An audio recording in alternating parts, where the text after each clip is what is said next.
Welcome to another exciting new episode of Talking About Stoicism. I thought what we would do today is talk a little bit about social psychology. And that's really not my field. I'm a cognitive psychologist, and cognitive psychologists believe that social psychology is not real science, and social psychologists believe that cognitive psychologists are nerds. Well, we are nerds.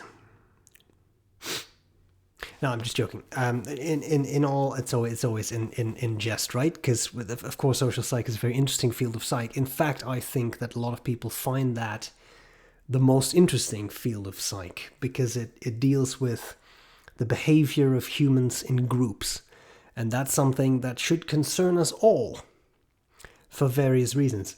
Now, I've taken an introductory course in social psych, but then I decided to go a different path in psych. So in my everyday work, I don't really think about social psychology a lot. But then I was actually reading something about social psych because I was.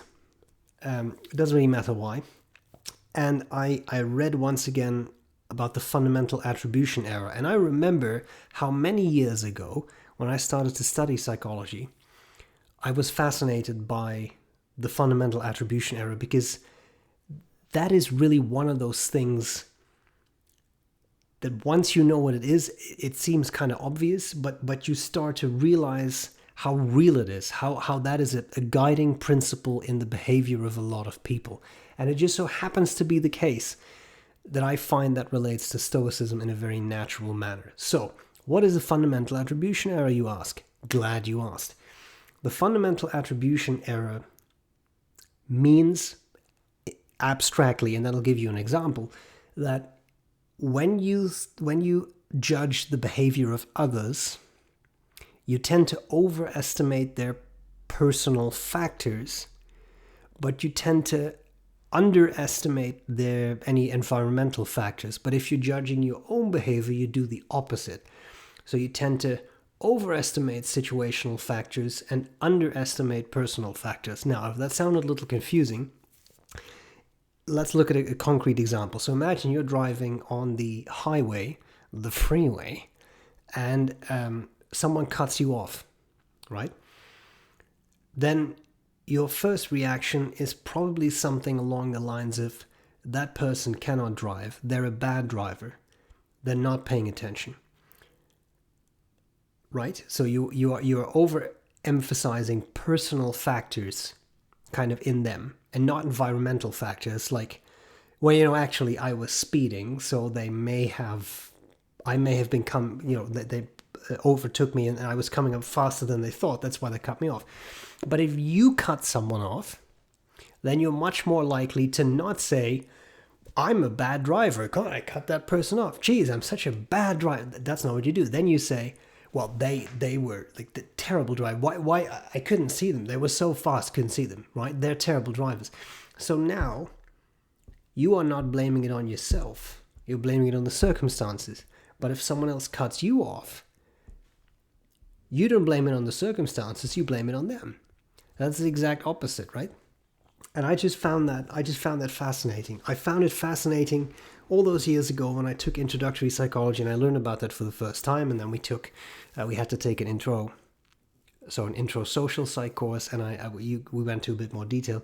I found it fascinating then, because when you're honest with yourself, I bet you have to admit that you do this, because I know I do. I know full well I do. I make the fundamental attribution error, and I do it a lot. And I try not to, but I do it anyway.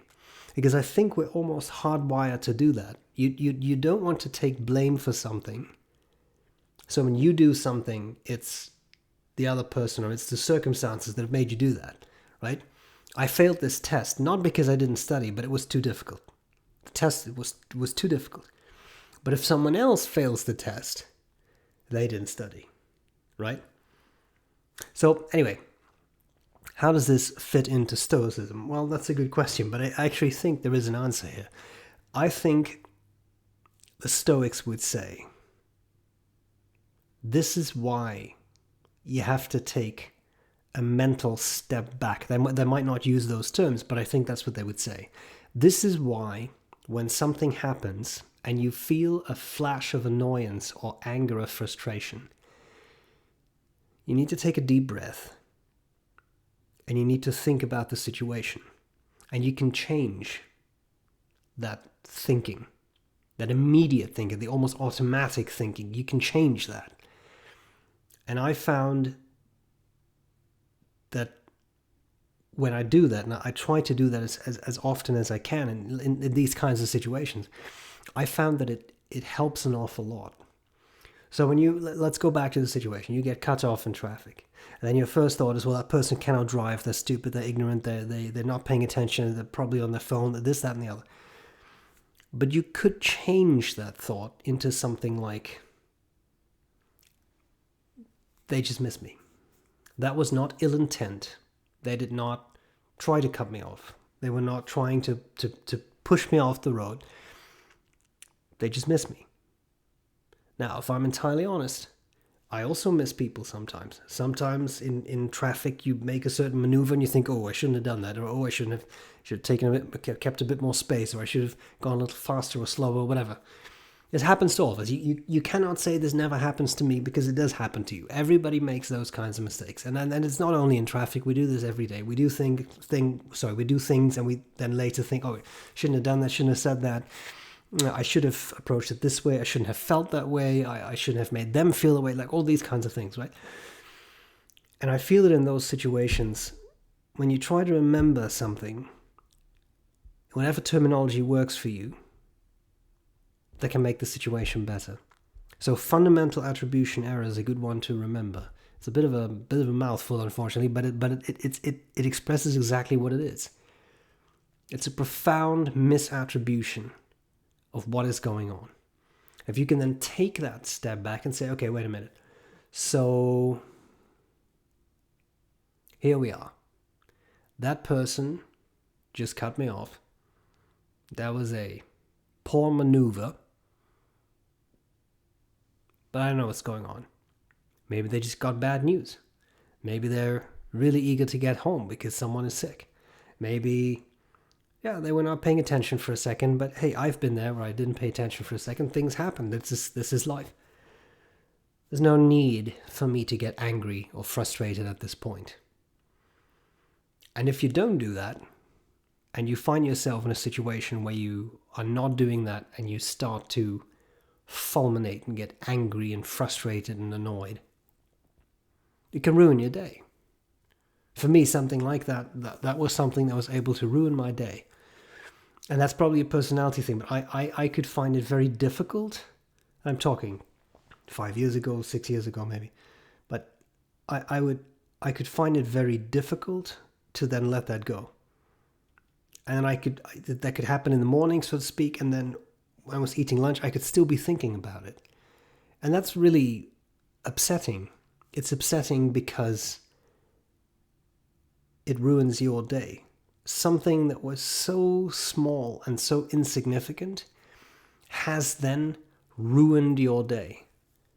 How silly is it? Right? How silly.